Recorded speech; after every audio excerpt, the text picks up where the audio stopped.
talks like an animal. Must be an animal. Come hear the animals. Talking animals. Talking animals.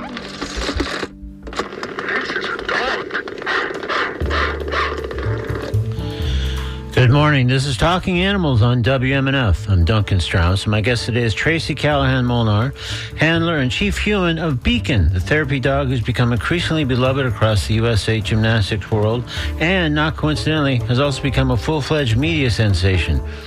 The 2024 United States Olympic Gymnastics Team Trials, held June 27th through 30th in Minneapolis, were notable chiefly, of course, for solidifying the teams that will represent the U.S. at the Summer Olympics in Paris. But a prominent storyline that emerged at the trials was the presence of a veritable pack of therapy dogs, helping calm the nerves of the gymnasts and otherwise comfort them. That canine contingent represents just one initiative amongst USA Gymnastics' assemblage of efforts to improve the emotional environment of a sport that was long ago identified as deeply demanding, which of course is true of many competitive endeavors, and singularly stressful, partly owing to various abuses some coaches visited on these often young athletes. But certain efforts naturally become higher profile than others, like a pod of pooches offering support to nervous gymnasts. And as the New York Times' Julia McClure observed in her coverage of the Minneapolis trials, when it comes to mental health initiatives in gymnastics, Beacon is the star of the show. Indeed, the gymnast competing in Minneapolis couldn't get enough of Beacon, a 4-year-old golden retriever, spending time with him whenever possible and noting he wore a credential around his neck that included the designation Goodest Boy. Some credited Beacon for their triumphs. For instance, after completing the first day of the trials, gymnast Sunny Lee wrote in an Instagram post, "Thank God for Beacon. Day 1 of trials done, on to day 2. Beacon-oriented media coverage of the trials, in addition to the New York Times, included ESPN, the Minneapolis Star-Tribune, the TodayShow.com, People Magazine, and NBC News. We'll hear more about Beacon and what it's like to live with a canine celebrity, how he influenced the USA Gymnastics program, the kind of work other therapy dogs do, and more when I speak with Tracy Callahan-Molnar in a moment here on Talking Animals on WMNF. Meanwhile, coming up later in today's program, I'll talk with Carrie Head of Pet Pal Animal Shelter located in St. Petersburg about the cat yoga class they're offering this coming Tuesday, July 16th at 6 p.m. at the shelter. Sounds like this class will involve free-ranging cats and later opportunities to adopt a kitty. We'll hear those details about the class and more when Carrie Head joins us in a bit later in the show.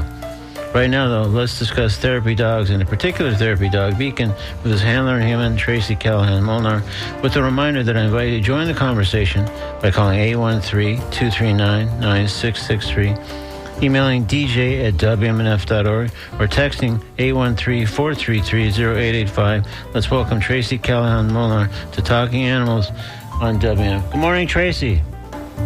Good morning. Thanks for joining us on Talking Animals. Yeah, very glad to be here and be speaking with you. Oh, great. Thanks. So, of course, we're mainly here to talk about therapy dogs, and obviously one particular therapy dog by the name of Beacon. But you're every bit as much Beacon's companion as he is yours. Plus, you have a background in gymnastics and coaching gymnastics, not to mention you have direct experience with a therapy dog who preceded Beacon. So I think we really need to discuss your history and story a little bit first to set the scene for the broader discussion that brought us here today. So tell me a little bit about your gymnastics background. I participated in artistic gymnastics, which is the gymnastics that most of us are familiar with, balance beam, uneven bars, vault, and floor exercise. From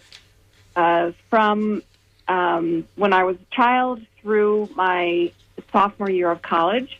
And, I was by today's standards for sure, and probably even then I was a pretty standard skilled gymnast, but I was passionate about the sport.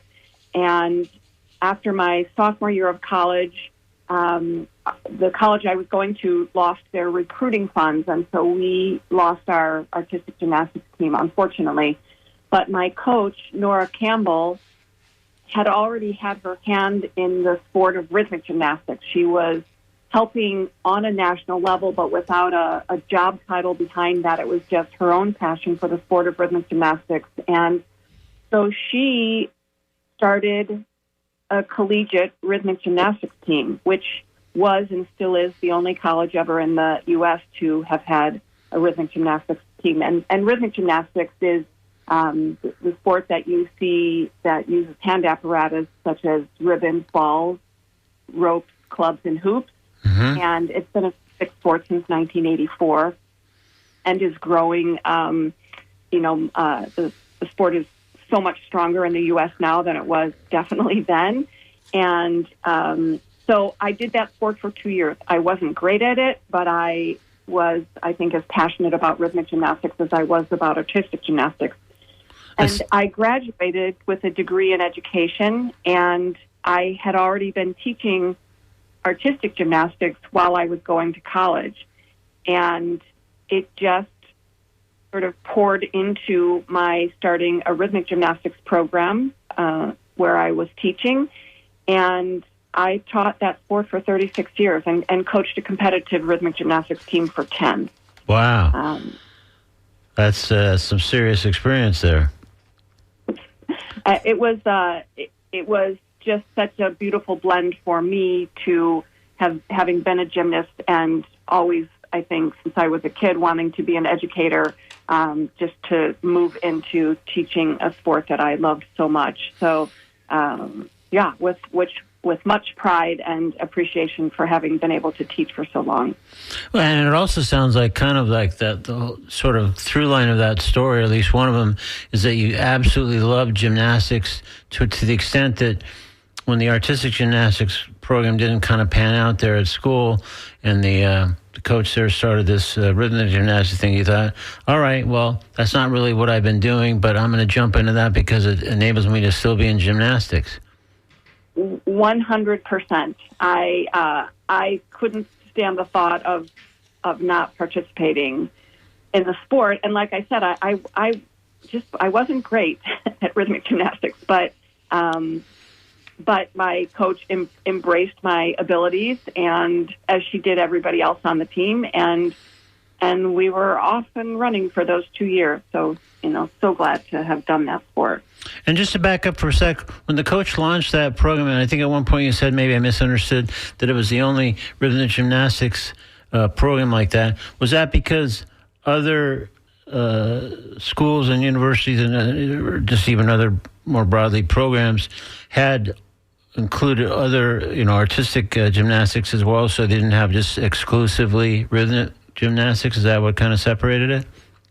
Rhythmic gymnastics in the U.S. at that time was such a very young sport, and I don't think that many people knew what the sport was. In fact, we the U.S. and USA Gymnastics has spent such a long time really educating people about what the sport was. It was historically a very strong sport in the Eastern European countries, and so when we competed in college in rhythmic gymnastics, we competed against private clubs, private gymnastics clubs that did have rhythmic programs. So, and we compete.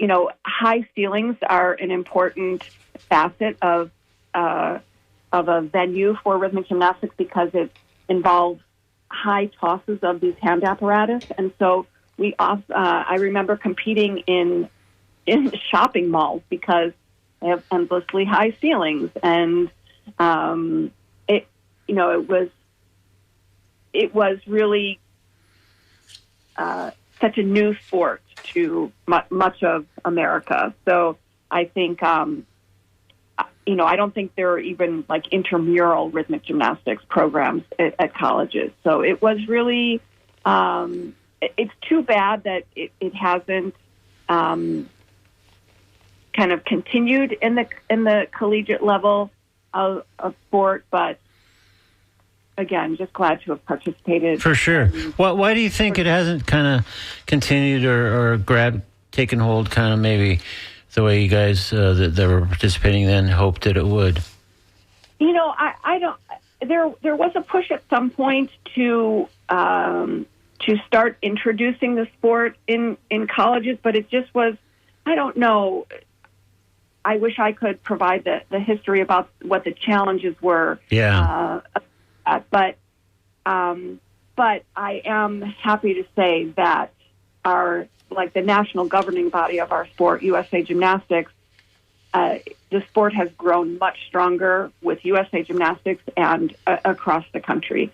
Yeah, do you think, just curious, as you describe some of this, I'm just curious, was there any kind of slightly condescending attitude or anything within the broader gymnastics world about rhythmic gymnastics? Was that maybe one of the things that was keeping it from pushing forward or taking off on a broader level? I think perhaps, I would say definitely outside of the sport of gymnastics, I think across the general public, the sport of rhythmic gymnastics had a big proving ground, trying to help people understand that, yes, it truly is a sport. And, with like many sports, the idea is to make it look easy, to make it look fluid and seamless. And I think it took a lot to make people understand that the skill required to do rhythmic gymnastics is in some ways similar to artistic gymnastics and in many ways very different. Yeah. And, strength is a component, flexibility, dance, precision, to toss a ball in the air and do X number of skills underneath that toss and to know that that ball is going to come down precisely where you need it, sometimes in the middle of another element, to continue on and stay with the music and make it look simple and flawless is no small feat. So it took time, but with our the vice president of the rhythmic gymnastics program at USA Gymnastics, Caroline Hunt, and her predecessors, the sport has really taken note in our country. That's great. And isn't it interesting how a certain factor, like in one sport, or even one element of a sport, like as you describe how rhythmic gymnastics, the people that are good at that, just like other sports, including other kinds of gymnastics, the idea is to look effortless, but how in that particular instance that kind of worked against it getting the respect and maybe building a wider recognition than it merited. Yes. Yes. The I don't know if you remember the Goodwill Games. They used to happen every, I don't even remember, I want to say every 3 years or something, non-Olympic years. And it was Ted Turner, I think he was the brains and maybe the financing behind the Goodwill Games. And I remember at one Goodwill Games, the rhythmic gymnastics competition was in Spokane, Washington, and I was part of the event staff. And I remember the TV crew came in days before the competition to sort of, make sure they had their cameras set where they needed to and to kind of understand the sport so that they knew how to film the sport. Sometimes like they would, at the beginning of the training, one of the gymnasts would toss a ribbon in the air and the camera would go up to the ribbon instead of following the gymnast underneath to show what they were doing.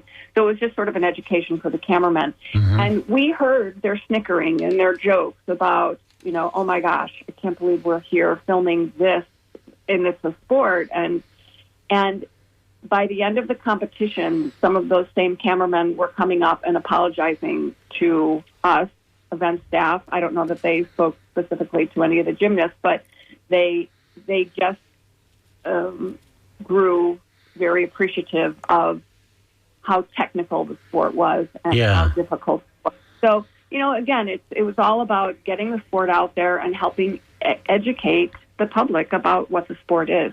Yeah. Boy, that's interesting, but that says a lot that just within the short period of that competition, that those people that were snickering on day one were coming back a few days later and saying, boy, we really missed this and we apologize, and it's quite impressive after all. So right, we understand. Yeah. So for folks that might just be tuning in, let me let them know this is Talking Animals on WMNF. I'm Duncan Strauss. If you did just tune in, my guest is Tracy Callahan Molnar, handler and main human of Beacon, the therapy dog who's become increasingly beloved across the USA gymnastics world and become a full-fledged media sensation along the way. If you have questions for Tracy about Beacon or therapy dogs generally, or would like to offer a related comment, please call 813-239-9663, email dj@wmnf.org, or text 813-433-0885. So one fundamental narrative this morning involves the kind of the intersection of gymnasts, or gymnastics, I guess, really, and therapy dogs. We've addressed a bit of your history with gymnastics. Let's similarly explore your history with therapy dogs. If I'm not mistaken, Beacon isn't your first therapy dog. Tell me how you kind of first stepped into the therapy dog world. Yes, that's right. Beacon is my second therapy dog. So our first dog, my late husband, David, and I had also a golden retriever, as Beacon is, named Tulsa. And, Tulsa initially was our family pet, and, it was always our family pet. And probably when Tulsa was about 2 years old, I started to see, I had a constant reminder about how much he liked people and meeting people and hanging out with them. And equally, I saw how people reacted to him. And there was a particular gentleman on one of our walk routes, an older gentleman, and I used to see him sometimes when we walked past their house. He would be standing in the window, and when he would see us, he would wave from the window. And I didn't know who he was, but I would wave back, and we would see him from time to time. And one day, as we walked past his house, I saw him, and his wave seemed a little bit more urgent, and so I thought maybe he needed help, and so he sort of motioned for us to wait. And so I waited, and he walked down the path, moving relatively slowly, and he said hello, and we started talking, and he started to pet Tulsa, and he just gently folded himself over Tulsa and just gently hugged him. And this man was probably in his early to mid-80s. And it just was a moment for me to see someone so, enamored or touched by Tulsa. Yeah. And then, he said, I see you sometimes. Do you come by the same time every day? Like, I think he just wanted, if he could have, to see us every day and come out and say hi. And that kind of just made me realize that Tulsa might be as important to others as he was to my husband and I. Mm-hmm. And kind of fast forward some years, Beacon was about 6, and my husband was diagnosed with pancreatic cancer. Oh, geez. And went through, it's a brutal cancer, and he went through a major surgery, and part of his after treatment was chemotherapy, and I went with him for his chemotherapy treatments. And at the hospital where he was receiving those treatments, they had therapy animals, therapy dogs, and so we had built-in pet therapy at home. But how wonderful for David and for other patients to have this therapeutic modality, if we can call it that, just to help ease the stress and help pass the time. And David and I looked at each other, at these moments when the therapy dogs were there, and our discussion that followed that was, wow, Tulsa has to do this. Tulsa was cut out for this. Mm-hmm. And so I didn't move on that immediately because my energies were directed towards David and what his immediate needs were at that point. Of course. And I lost my husband in 2013, and so sorry. It was my thanks. My decision to pursue pet therapy with Tulsa was really to both honor David and celebrate him. And I knew that what we had both known about Tulsa and his gifts, and not knowing everything that would be involved in having a therapy dog or getting a dog ready for pet therapy. But just, it was really to honor Tulsa as well, and what he had to offer and what he enjoyed doing. So, I just did the research, and we went through some testing situations, and we then did some additional training in the areas where Tulsa was a bit weak. And then we actually onboarded at that same hospital where David had received his chemotherapy treatment. And we did pet therapy there for about a year before I moved from Illinois to California. Mm. And within that first year, like once Tulsa had completed the training and the preparations to qualify as a therapy dog, and you started working as a team in that regard at the same hospital, what did you like about making those visits? What really got to you in some sounds like powerful way? Yeah, it's emotional even to think about it because, for example, and every hospital that has a program has different protocol, and every pet therapy organization has some overlapping rules, but also some different rules. At the hospital where Tulsa and I first began, me along with other pet therapy teams would meet up in the pet therapy office, and we would just split up like, okay, I'll take cardiac rehab, I'll take the cancer center, I'll take pediatrics. And so on my first day, I didn't know how all that worked, and all of the veteran pet therapy teams had already chosen their areas to go, and the one area still remaining was the cancer center. Wow. And I thought, oh man, like, how can I do this? Am I going to be able to keep it together for the sake of the patient after what I'd been through, with my husband and his cancer and for sure, and all of that. And I just thought, yes, of course I can. Of course I can do it. I know what those therapy dogs did for not only David, but for me when we were there together. So I did it. And to see those, this is where I get emotional about it, to see those patients, and I'll say then and continuing since then to the present. Beacon and I were just volunteering yesterday at Huntington Health Hospital in Pasadena, California, where we live, to be able to have a front row seat to seeing stress melt away and seeing, smiles created.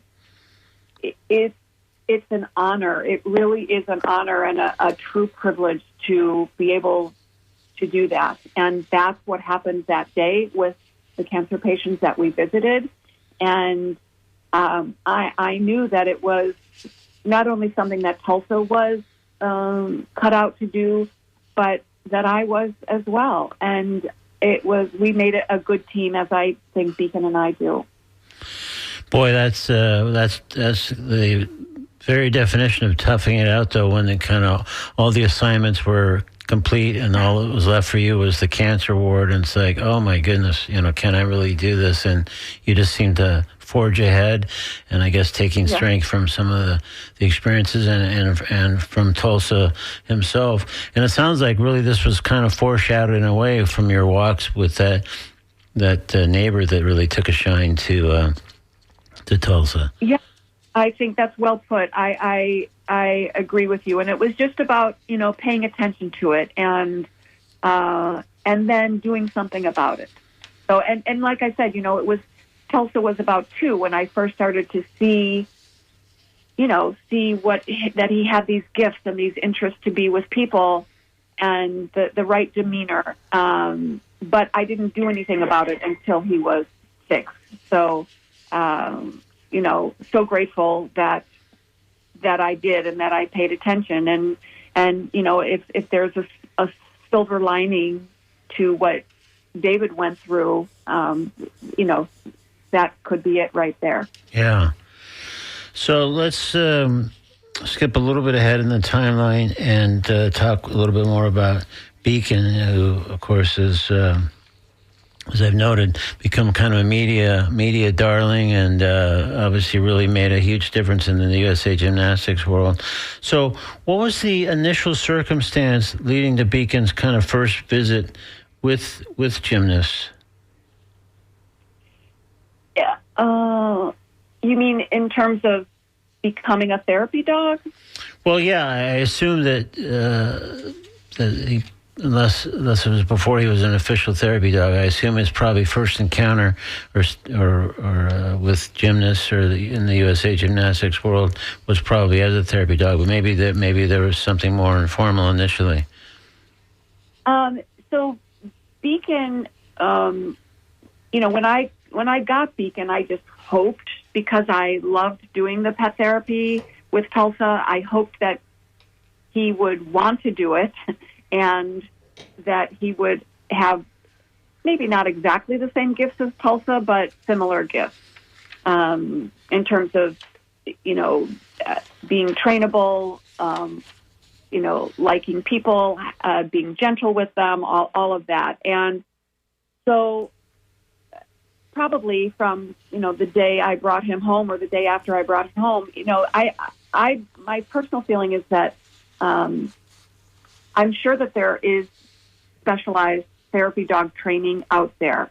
But for me with Tulsa and with Beacon, I just did obedience training with them and then layered with the right temperament. A very well-trained dog that doesn't have the right temperament or isn't really a fan of hanging out with people, maybe doesn't make the best therapy dog. But Beacon comes by the love of people naturally. Like, his temperament is his own. I didn't train that. That's all his.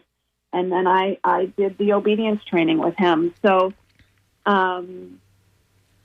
we, our testing or our evaluation that we went through was through Pet Partners, which is one of the national pet therapy organizations, among several. And the hospital where I volunteered here when I moved to California with Tulsa was the same hospital that I wanted to stay with with Beacon. So we did our evaluations there, and Beacon didn't. We passed our evaluation, but we did not start visiting patients immediately because Beacon used to be quite a puller. And we knew that even though we did pass our evaluation together, we knew that as much as a patient might want to see a therapy dog while they were in the hospital, that Beacon could not, pull me into the hospital room to do that. So for about 4 months, we visited the hospital staff away from the patient population until Beacon got the lay of the land and really understood the expectations. And so we, greeted staff and we as a team earned our right to start visiting patients. And now, 2 years later, we are visiting, we visit outpatient rehab, the emergency room, pediatrics, surgical waiting, critical care, and then patient rooms, those patients who request pet therapy. So we've really put in the work and sort of earned that chance to do that. And what would you say now with your experience first, before Beacon with Tulsa and then with Beacon? Because obviously all dogs are somewhat different, if not considerably different. Sure. But what would you say are the traits that really are essential to be an effective therapy dog? Because as you noted, some may or may not be, or might have some qualities that sort of essentially disqualify them from the work, even if they otherwise have a great disposition or other virtues. So what are the things that are essential to really have for a dog to be an effective therapy dog? Well, obedience, I think, is paramount. When they're evaluated, they, for example, with pet partners, part of the testing involves maybe volunteers that are acting as ornery or angry patients, like yelling and raised voices over in the corner of the room. They're looking at, I'll use Beacon as an example. The evaluator is watching Beacon. How is he reacting to that? Is he fearful? Is he aggressive? Is he calm? And then those same individuals, still with raised voices and perhaps some awkward movement, move towards Beacon and ask to pet him. So again, they're watching, how is Beacon handling that? Is he remaining calm? And not only how is Beacon handling that, but how am I handling that? Mm-hmm. I am Beacon's advocate. Am I, reminding these patients that, yes, they're welcome to pet him, but this is how we pet him, not heavy-handedly. That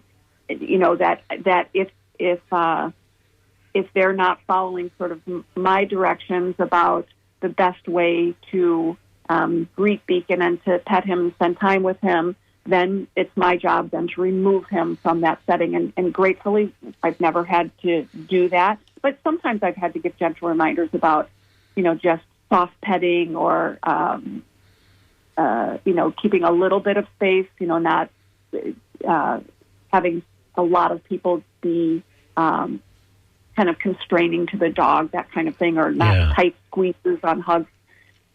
So that's part of the evaluation. Also, they want to see how the dogs react to things like wheelchairs, crutches. Some dogs are very skittish around things with wheels or things that make noises. Yeah. So they're looking at reactions about that. Part of the testing with pet partners is they drop an object behind the dog that will make some sort of noise when it hits the ground.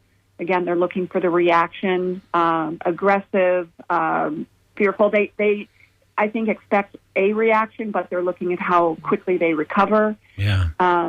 So those are some important components, and they bring in what they call a neutral dog, which is usually a very calm dog, and we have to be able to walk past that neutral dog with zero interaction.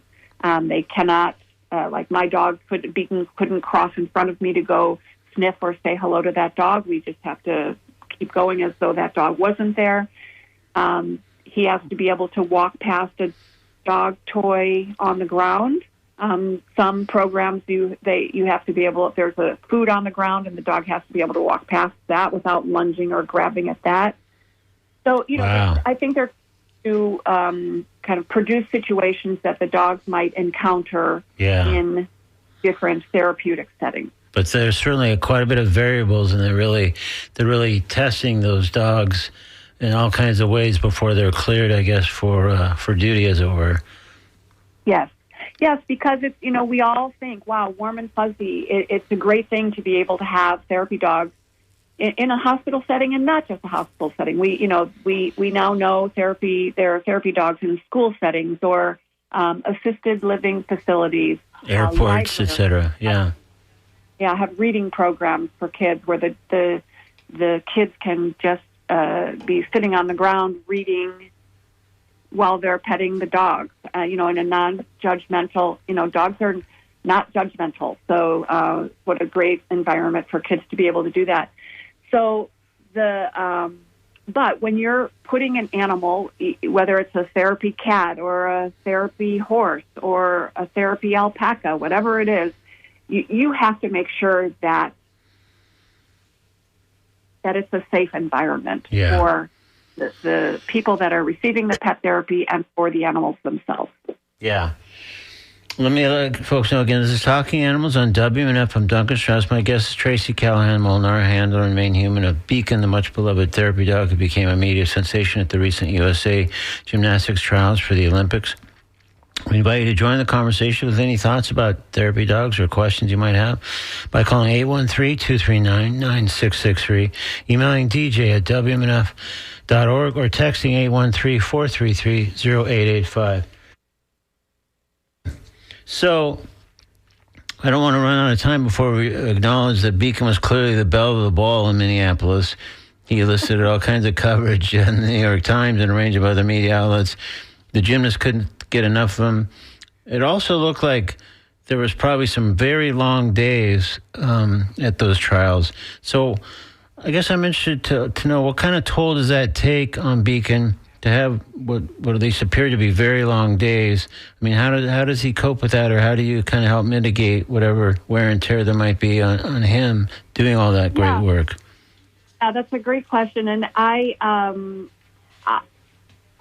glad that comes up, because they were long days start to finish. But my job, part of the things that we talked about in terms of my advocating for my dog, my therapy dog, is to give him downtime, and that we did. So, we did, we did segments of time that were a maximum of 2 hours when we were providing pet therapy for the gymnasts, for the coaches, for judges. And then it was either going back to the hotel with Beacon and just letting him sleep, or rest, or maybe a light walk and then rest after that, or maybe at the competition venue just to find a quiet room for him to have that downtime. My experience with Tulsa and with Beacon, and in conversations with the many other therapy teams that have been a little bit behind the scenes at these events, but certainly to give them credit, because Beacon and I travel to gymnastic events, but in each city that we've been in, I also organize local pet therapy teams to come and be an assist. So we might have 4 pet therapy teams in our wellness room for the athletes and coaches to come in and spend time with the dogs, not just Beacon. So that downtime is critical, because therapy dogs, as I started to say before, quite often absorb the stress of the people they're relieving the stress of. Yeah. Or the for. So that, I used to think when Tulsa and I first started, like, oh, okay, after we were at the hospital volunteering, then we'll go to the dog park, and then we'll do, no. Tulsa wanted to go home and take a nap. Yeah, I'm sure. As many therapy dogs are. So though, from start to finish, it might be a long day, but Beacon definitely has downtime. And I really do want people to understand that, because I love what Beacon is doing, and I love what we have the chance to do together. But at the end of the day, he's a dog, and he's my dog, and his happiness is paramount to me. For sure, and I'm sure you can read him very well at this point and can determine, hey, it's time that we go back to the hotel, or it's time that we just chill out for a bit, or maybe even go for a little bit of a light walk, or whatever is called for. Right. I've learned his cues. I've learned when he's starting to tire and start to check out, and then we're done. Yeah, you don't want to get him so tired or emotionally spent that he needs his own therapy dog. Then we're getting into a complicated world. But that's right. So let's talk a little bit about like how pivotal somebody like Beacon, and I know there were other dogs there, but Beacon again was kind of really singled out and for all kinds of reasons at the trials there at Minneapolis. And USA Gymnastics, I mean, some people listening, I'm sure know this well, and some may not, has really kind of had a profound need, it looks like, over the years, for things that would bring comfort to the gymnasts and bring some soothing elements to their competition days, their trial days, etc. Can you briefly outline what the condition of USA Gymnastics was as a culture, and consequently why Beacon and other therapy dogs were so welcome, maybe even necessary, in a competitive setting like the recent trials in Minneapolis? So if I understand your question, it's sort of a compare and contrast before pet therapy with USA Gymnastics as opposed to the present? Yeah, a little bit. Also, as part of that, just some context for some of the struggles that USA Gymnastics has gone through with some tough times for some gymnasts and some very harsh and maybe even abusive coaches, and just a number of things that I think made it particularly emotionally difficult because sometimes it seems like maybe proportionate to other sports, some of the athletes that are kind of the highest level are also some of the very youngest, and sometimes that makes for inherently kind of vulnerable athletes. Yes, I think one of the big changes, as I see it, in USA Gymnastics is a positive change is transparency, and not only transparency within the national governing body of the sport, USA Gymnastics, but with in gyms and with coaches and education of coaches and not just coaching someone how to teach a skill, but how to the importance of mental health for these athletes, for these gymnasts, because they're gymnasts for X number of years of their life, and for the rest of their life, they're human beings. And I mean, so let's take care of these individuals from start to finish.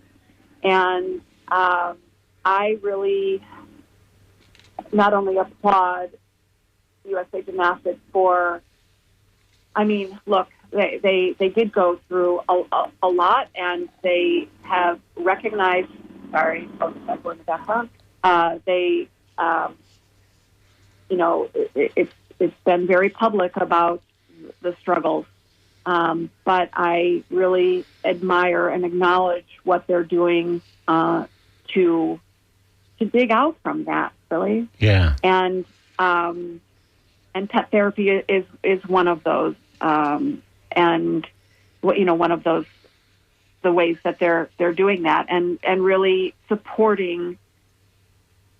And I speak often about the gymnasts, but the coaches as well. To support. How can we help these gymnasts attain their goals? How can we strengthen the sport in our country?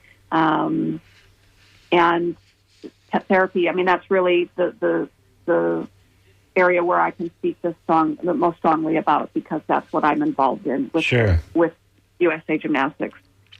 But it does really look like USA Gymnastics, I guess, maybe from a leadership standpoint, and then from there down, has really kind of revamped all kinds of things and brought in additional programs, and pet therapy will be one of those many things, and other initiatives to make it safer, less quote-unquote toxic, and just more calming, comforting thing where there's a high-pressure, high-stress environment, just inherently. Absolutely. Yes, absolutely. Well, that's great. Well, we have just about reached the end of our time. But any last thing we should know about Beacon before we go? Just because, again, other than he's, of course, irresistible and has a cute face, and obviously really struck a chord with all kinds of gymnasts and others and journalists and many others. Anything else we should know? Any kind of inside tidbit? Oh, boy. He just, other than knowing, I hope people know that he just loves people. He loves people. Does not like to see people walk past him without stopping to say hi. But he's goofy also. He's living in Southern California. We have a lot of palm trees. He loves grabbing a palm frond off the ground and running down the sidewalk with it in his mouth. He loves finding baseballs in people's yards. He sniffs out the leather and, is all about that. He loves to swim. He loves to hike. He's a very active dog, loves stuffed animals. And doesn't he like, this pops into my head, doesn't he like to be cool? And there's some kind of thing that he has where he likes the part of the refrigerator for like a little cool down period now and again? Well, yes. He climbs into my refrigerator. There you have it. Okay. He's been doing it since he was a puppy, and I thought he would lose interest in a week or two, and he's 4 years old, and he climbs into my fridge. So it isn't about the food in the fridge. He just hates hot weather, and so come in from our walks. He gets he gets fridge time. The fridge door is never closed. He gets 3 minutes, and then I boot him out. And it's not, he enjoys it. It's not hurting anything. It's crazy. I never thought I'd be a person who would let my dog climb in the fridge, but I do, and he does. Yeah. So. Well, with all these heat waves everywhere, maybe more people will be like Beacon and get a little time in the refrigerator just to cool down. Yeah. So he may be starting a trend of some kind. But safe. We want to keep it safe for sure. Absolutely. Well, this has been great. We've been speaking with Tracy Callahan Molnar. We've been talking chiefly about her therapy dog Beacon, and again. Can look for Beacon on Instagram. There's all kinds of great posts, great photos, and other stuff there. You can find out more about Beacon there. So, Tracy, thank you so much for joining us today on Talking Animals. I really appreciate it. Very good. Thank you, Duncan. Nice to speak with you. Likewise. Thanks again.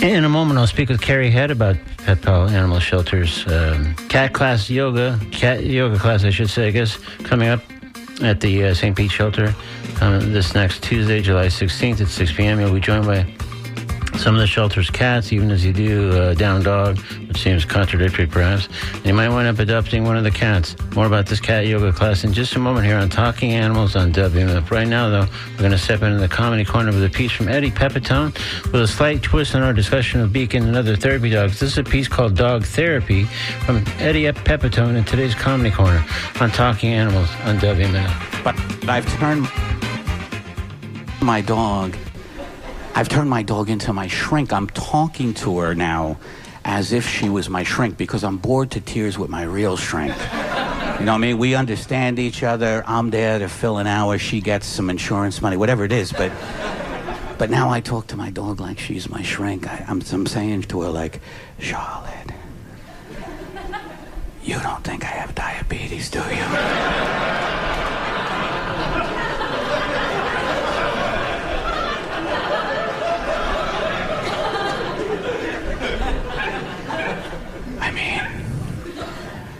They've got blood work all the time.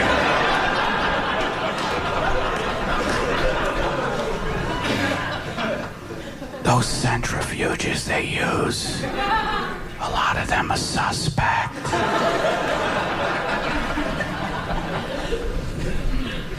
And Charlotte, you don't think the cops saw me sideswipe that car in the shopping supermarket parking lot? I mean, the police would be here already, right?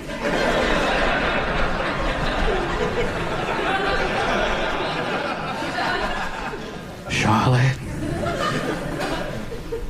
it's not too bad that I threaten people anonymously online, is it? Charlotte, I have enough money in my bank account, right? By the way, if Charlotte knew how much money I have in my bank account, instead of running and chasing balls, she'd just be in the apartment smoking cigarettes. She'd just be like going, great, I thought I landed on my feet here.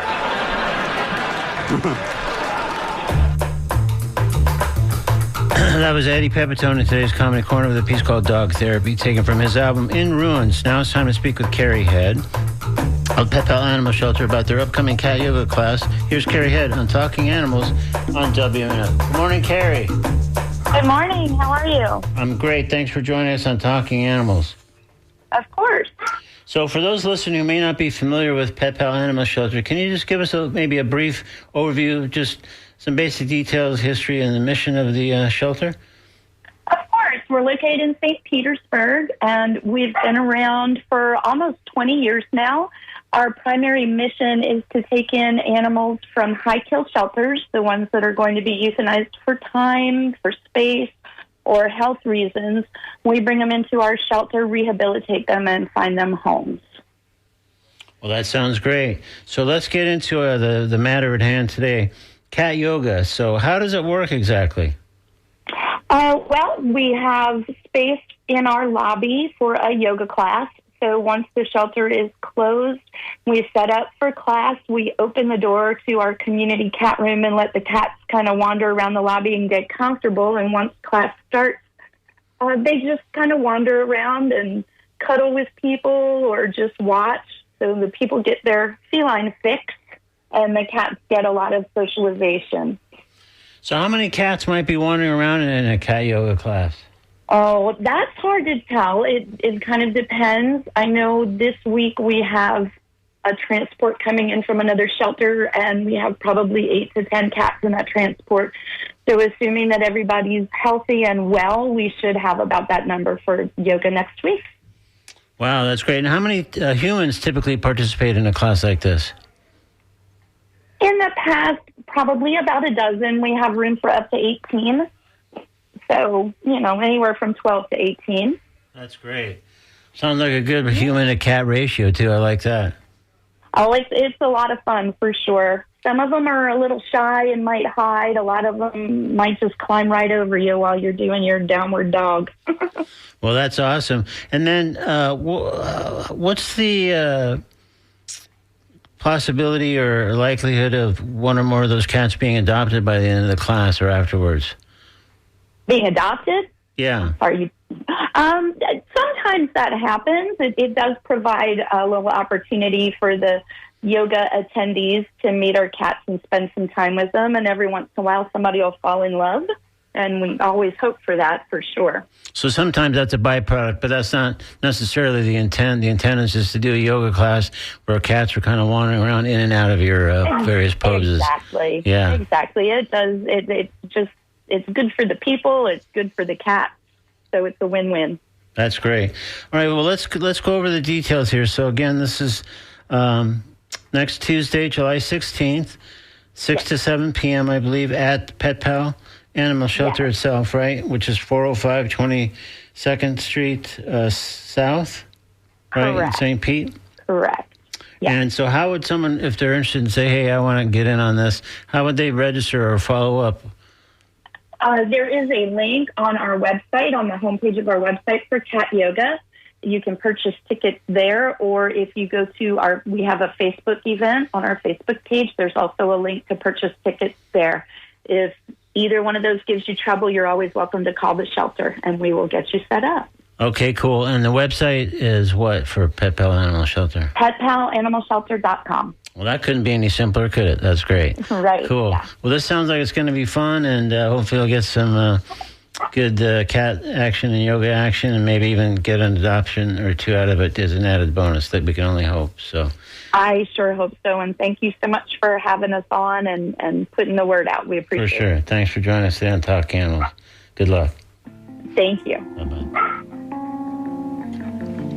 Coming up on WNF, it's The Conversation, the new show hosted by Mario Nunez and Joe King Carter. After that, we shift back to music program with Jim Banyan from 1 to 3, followed by Nancy C. hosting the Wednesday Traffic Jam from 3 to 6 p.m., at which point our terrific Wednesday night block of Latin music kicks in. We have just about reached the end of today's edition of Talking Animals on WMNF Tampa. Next Wednesday, July 17th, I'll be joined by journalist and author Joshua Hammer, who wrote an extraordinary piece in the current issue of Smithsonian Magazine. It's called Pablo Escobar's Abandoned Hippos Are Wreaking Havoc in the Colombian Jungle. And it's I could not recommend this more highly. It's journalism at its finest. So we're going to talk with him all about that and what it was like researching and reporting a thing where there's tons of dangerous hippos in the wake of this whole Pablo Escobar hippo zoo and collection that he had. So that's next Wednesday here on Talking Animals on WMNF. I invite you to join me for that. I also invite you to visit talkinganimals.net for audio archives of every show we've ever broadcast. Apple Podcasts are available there too, as well as other podcast platforms. Also links to our social media pages, etc. And you can also subscribe to our newsletter to find out about our guests a couple of days beforehand and other news from the Talking Animals world. I'm Duncan Strauss. Thanks very much for listening. Have a good week. Be kind to animals. Be kind to others. Be kind to yourself. This is Talking Animals on WNF, Tampa, Brandon, Clearwater, Largo, Weeki Wachee, and beyond. Stay tuned for The Conversation after NPR News headlines, and then back to music after that from 1 o'clock onward here on WNF Tampa. Thanks so much. See you next Wednesday on Talking Animals. Thanks.